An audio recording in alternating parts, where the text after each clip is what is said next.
Сәлем, бұл мен Айдана, дәрігер-гинеколог. Каналыма қош келдіңіздер. Беріп жатқан ақпараттар пайдалы болатын болса, каналға жазылып, лайк басып, пікірге өздеріңізді мазалаған кез келген гинекологиялық сұрақтарыңызды қойсаңыздар, міндетті түрде жауап беремін. Және де каналға салынған видеоларды жіберіп алмас үшін қоңырау белгісін басуды ұмытпаңыздар. Бүгінгі тақырып плазматерапия.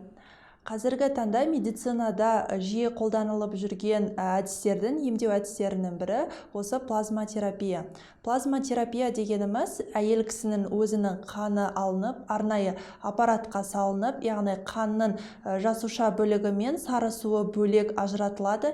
Нәтижесінде қалған сары суды әйел кісінің қажет бөлігіне, яғни мүшелеріне керек саласына қарай енгізеді. Қазіргі таңда ол стоматологияда, яғни тіс жөндеуде, және де травматологияда, буындар мәселесінде, және де косметологияда, тері, шаш проблемаларында, және де біздің саламыз гинекологияда жиі қолданылуда.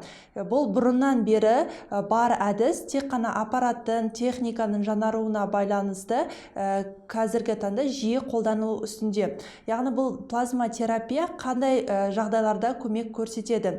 Әсіресе осы гинекология саласында қыз-келіншектерде босанудан кейінгі жыныс бұлшықеттердің босансуы, әсіресе зәр ұстай алмау жағдайлары, астыңғы аймақтың құрғауы, және де төсек қатынасы кезінде ыңғайсыздық сезімдері туса, және де жатыр мойны, яғни шейканың патологияларында, және астыңғы аймақтағы үнемі қышу, ашу сезімдері қандай препараттарды қолданса да, қандай свечалар салса да көмектеспеген жағдайда осы плазматерапияны енгізу арқылы жақсы нәтижеге жетуге болады. Және де плазматерапияның өзі плазмалифтинг және плазмагель деп екі топқа бөлінеді.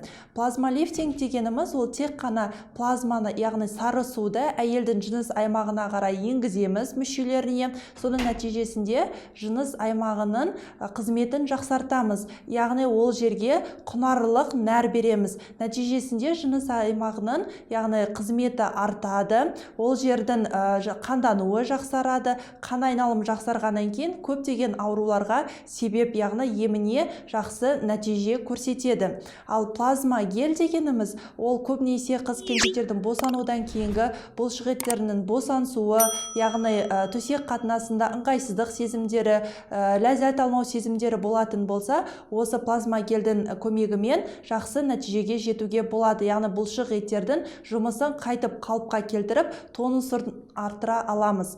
Жалпы бұл процедура кімдерге арналған? Барлық кез келген жастағы қыз-келіншектерге арналған, арнайы дайындықты талап етпейді. Тек қана арнайы бір өзінің қарапайым анализдері бар. Мысалға, гепатитке анализін, маркерлерін анықтау керек, себебі біздің алынатын қанның құрамы таза болуы керек. Сондықтан міндетті түрде біз көбінесе ВИЧ-қа және гепатит анализдеріне жібереміз. Осы анализдерден кейін егер барлығы жақсы шығатын болса, кез келген жастағы қыз-келіншектерге пайдалана беруге болады. Әсіресе егде жастағы, яғни жасы келген бала босанған әйелдерге таптырмас көмек болып табылады. Бұл процедура қалай жасалынады? Әйел кісінің қанын, яғни көктамырдан, венадан өзінің қанын аламыз арнайы пробиркаға. Сол пробирканы арнайы аппаратқа саламыз. Нәтижесінде аппарат бізге қанның қызыл, яғни жасушаларын бөлек, сары суын бөлек бөліп береді. Сол пайда болған сары суды арнайы шприцқа жинап аламыз да, оны жыныс ағзаларына қарай енгіземіз. Яғни бұл әдістің бір артықшылығы әйел кісілерде ешқандай аллергиялық процестерді тудырмайды. Себебі өзінен алған қан өзіне қайтадан өңдеу арқылы салынады. Нәтижесінде ешқандай біз аллергиялық реакцияны көрмейміз, тек қана пайдасын көреміз. Одан кейін бұл әдіс кімдерге қолданылмайды? Жалпы онкологиялық аурулары бар, әйел кісілерге жасалынбайды. Одан кейін қандайда бір жедел түрде ауырып жатқан қабыну процестері болатын болса, мысалға температурасы шығып тұратын болса, онда ол кезде процедураны жасауға болмайды.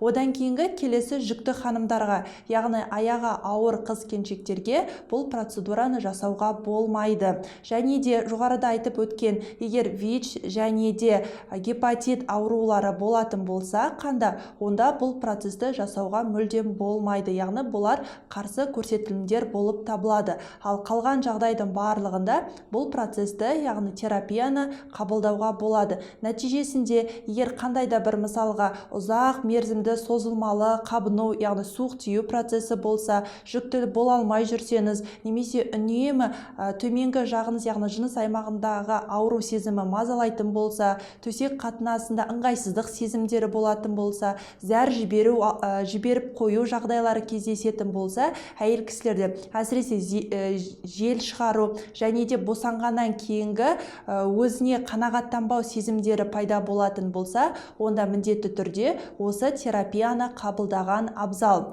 Егер Алматы қаласында болсаңыз, міндетті түрде біздің орталыққа келіп, осы терапиядан өтсеңіздер болады. Бұл кез келген ауруды емдеуге себепші, яғни қосымша терапияның бір түрі болып табылады. Егер ақпарат пайдалы болатын болса, міндетті түрде каналға жазылып, лайк басуды ұмытпаңыздар.